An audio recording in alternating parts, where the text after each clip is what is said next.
Welcome to the To Be Human podcast, episode 8. What is age? Talking about age today, what, means, whether young or old, you know. Also, probably delving at least a little bit into immortality territory because, that's, you know, something you know, that's, always, been a part of, human, like, desires to try and live forever. Um, but also the more negative stuff, like, you know, people that take advantage of age, aka, pedophiles and, creeps on the internet. So, you know, all that, and I guess, more. I don't know how many topics that will be.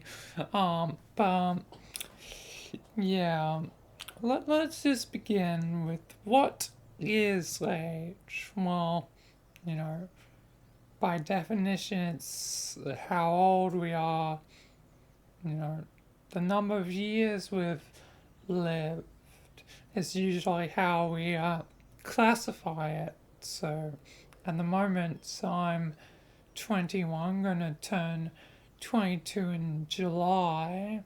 Um, so, you know, that's my age. So I'm still pretty young, you know, all things considered, like, but I've technically been through probably a quarter of my life because humans tend to live about 80 years, a little bit less, but close enough that might as well, round to 80, like, you know.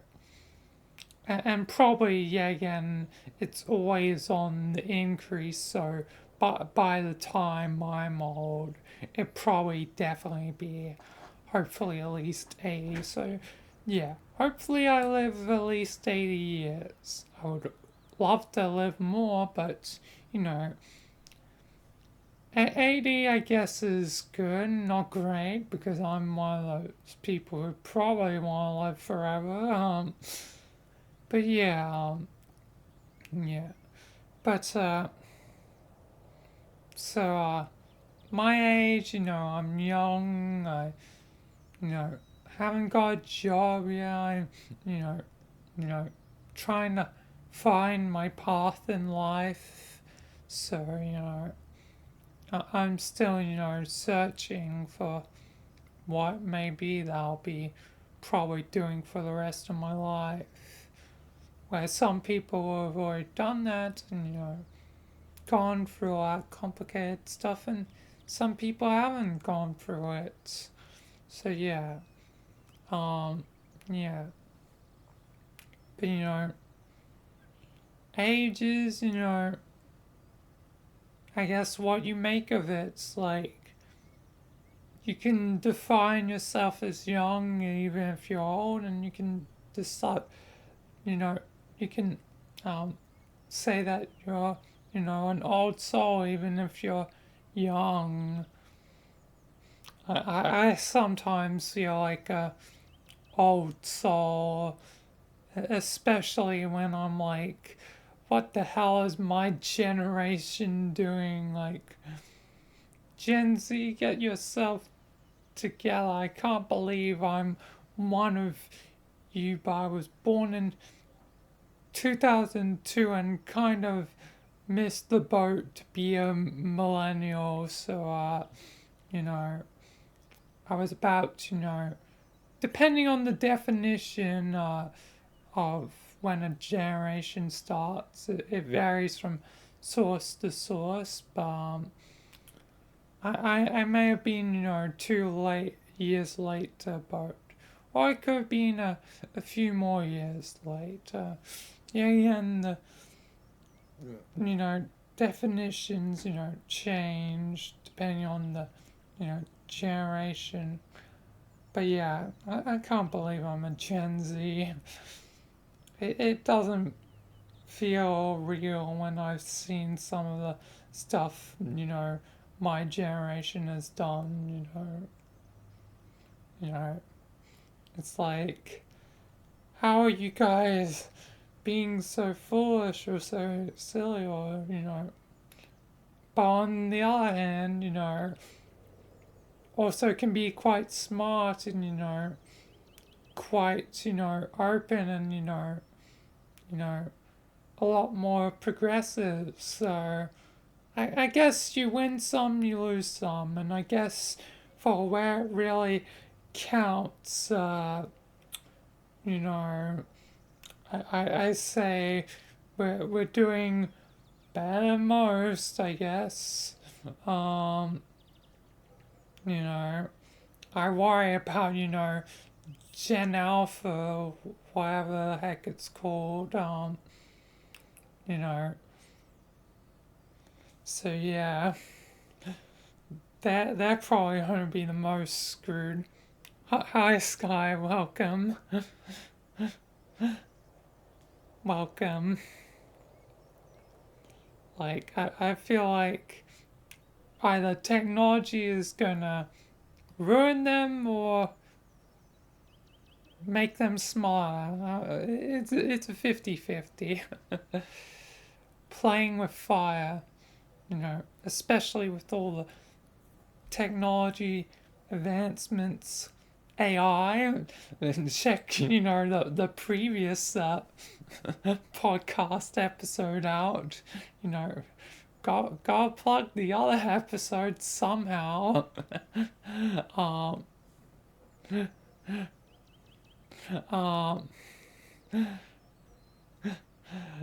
but all jokes aside, like, um, you know, anything can be for good or for evil, you know, you know, people, yeah, again, can go either way, and it's, you know, we gotta try and, do the best to, you know, you know, make certain that, society steers in a good way, which, ain't always easy with the, you know, internet, it kind of ends up creating more divide than bridging the gap. So yeah, but also like more opinions is technically good, but like so many opinions that it becomes job or nonsense, it becomes, too much. So it's hard to find, I guess, balance. But yeah, but yeah. But anyway, age, you know, the young are often, you know, you know, underestimated.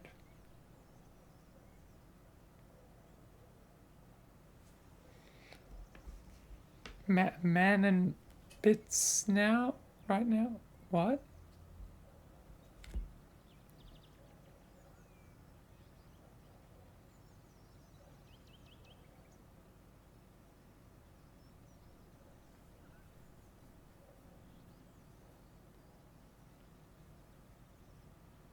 Um, but yeah. Anyway, as I was saying,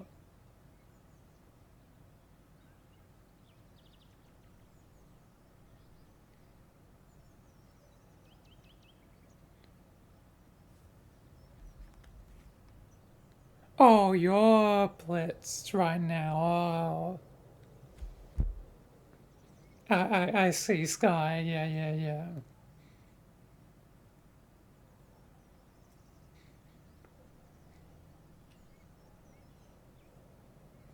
Yeah,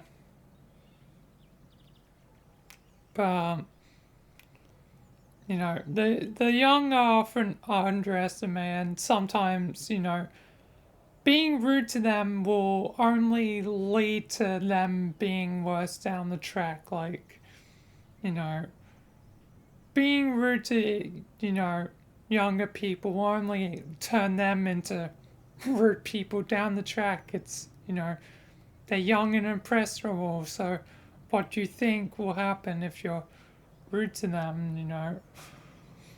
That they'll, become rude. So, you know, you know, the young are underestimated, and you know, um, you know, end up becoming worse because we don't really give them a chance. As for the old, we, you know, dismiss them because, I guess in a way opposites, like that they're old and senile and, you know, maybe their knowledge doesn't make sense to us, but, their knowledge is, potentially useful. It's just, you gotta, you know, I guess, find a way to apply it to, I guess, the modern day, you know, because sure, some of it may not technically be useful, but, you know, all you gotta do is reapply knowledge. Reapply knowledge is, I guess, best way of readapting, knowledge. But yeah, but yeah, but now for darker topics. Obviously, with age comes the potential that, there'll be creeps on the internet, trying to, screw kids, you know, literally or, figuratively, but either way, pedophiles are not cool. Like, why are you doing it? Goddamn, like, if you want, like, someone to be your partner, find a partner around your own age. Don't go after kids. Like a recent example, is like with Seeker Lab, the whole incident there. It does seem like things are potentially going in the right direction now with Seeker Lab. But yeah, definitely, you know, there's always going to be creeps and stuff on the internet. And sometimes it's always like the ones you least expect. Like, I mentioned this before in one of my streams, but I'll reiterate it again.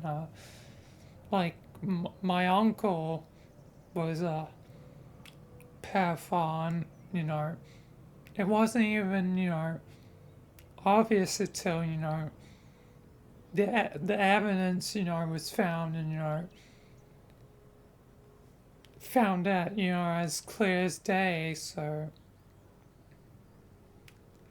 um, you know, I would have never expected that, from, my uncle, but, you know, sometimes the truth is, I guess, well hidden, So, you know, you know, you know, be cautious, but you know, you never know who's genuine or not. Like, sometimes the difference, like the difference is hard to tell. like, like sometimes extraordinarily hard. But yeah, and yeah, again, from that stream, uh, I'll iterate my what I think my theory is of how a pedophile's brain works. So you know, my theory is um, that uh, you know that their concept of age has been taken out completely out of the equation of attraction.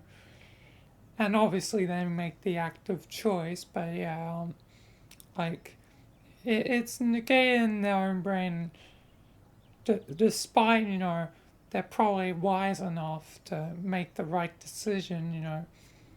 They choose to actively ignore, and yeah, yeah. Either way, pedophiles and creeps, on the internet suck. But yeah, but yeah. So yeah, and stay safe on the internet. But now to a more interesting topic, because yeah, again, I want to discuss it. You know, very much changing gears, but that can't be helped in these podcasts because it goes from one extreme, negative, to you know something you know completely different, um, which is immortality. Um, the concept of immortality. What if we can live forever? And what would that mean? Because if you live forever, like what happens to your brain? Like what happens to your body? What happens to your memories? What happens to so many different things? Because there's so many different types of immortality. So sometimes it's you know better to have some versions of immortality versus others. Probably the best, you know, version of immortality from, me personally, is one where obviously keep memories, like keep all memories. One where your brain doesn't stagnate because your brain eventually stops, developing, brain cells and all that. So obviously that'd be very useful. Also stem cell, stuff, because that also keeps your body, you know, rejuvenated. You know, stem cells, can make any cell. Um, um, Also the ability to choose when the immortality ends, not just a forever immortality. Because what if you want to die at any point? You should be able to choose it. And yeah, and yeah, and yeah. Obviously, with the caveat with you know, you know, hopefully the activation, to your death is you know easy enough to access, but not too easy that thinking the thought, I want to die, will just instantly kill you. Because obviously sometimes you think the thought, I want to die, and if that triggers the death trigger, to your mortality, like that sucks a lot. So there definitely have to be, it have to be very purposely designed. But yeah, having immortality like that would be probably good. And yeah, but yeah.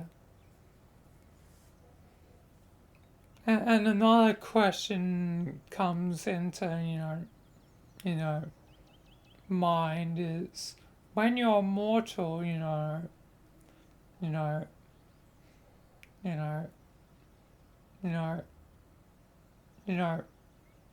you know, our concept of, you know, you know, age gaps, really gets thrown out of the window when you're more like if you want to have a relationship, like the only caveat would be yeah again date someone over 21 because that's should be legal in like basically every country. There may be some that are over 21, but it's just safe to go with 21, even though in Australia it's like 18, you know, you know, when you become an adult and age of consent, whatever. But it's just generally safe rule of thumb to go with 21, meaning technically at the moment, you know, I only could date you know someone same age or older. The most I would go is like 2 years plus or minus. You know, and people are weird sometimes, and will be even weirded out by a 2 year gap. It's like, but we're only 2 years difference. Like back in the day, it was very common, to be like 5 years. Like that happened for my grandma and grandpa. That happened for my own, mother and father. It's a common thing in the past, but now it's like weird to, you know, date anyone, even just a few years younger or older. Like, you don't need to date someone exactly the same age.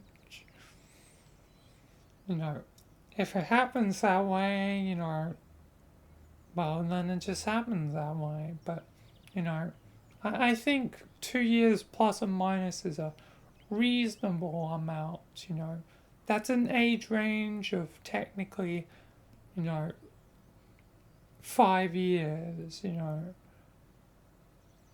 So it's still technically five, but only, plus a two from me. So yeah. So yeah. Either way, but yeah, for immortals, trying to have a relationship, you know, age gap basically gets thrown out the window because, like, you know, you know that the people they love, if they're not immortal, will eventually die. So eventually they're gonna move on to someone else. You know, sooner or later, like like they won't want to be alone forever. So yeah, but yeah, I mean, it's literally like uh, the immortal, and invincible, is like what, 3,000 years old, and you know dates the girl that can clone herself, and she's like what, 20 something technically. Um, um, but with all the clones, you know, who knows how old, but she, you know, guesstimated that would be around the same age as him. But yeah, you know, um, yeah, you know, you know, all gets thrown out the window. No wonder, like what Zeus, whatever was, you know, having, affairs with humans or whatever, you know, you know, and Greek mythology. So yeah, so yeah, it just sort of happens, you know. You can't judge the immortals. They're gonna be, more alone than technically anyone else. Let them be, the exception, let them live their lives, you know. That they're gonna have a long one anyway. So just let them live, you know. But yeah. But yeah, I think that's like all of it. So yeah, age is a complicated topic, and whether young or old, enjoy your life because you most likely only have one. So live it to the fullest before it's gone, because wasted time and opportunities is wasted time. You can't gain it back, no matter how hard you try. So just enjoy it. And yeah, either way, that'll be it for the To Be Human podcast. And yeah, peace, thank you, and goodbye until the next video, which won't be an hour podcast. It'll be a Kafima, I believe. So yeah. Anyway, peace.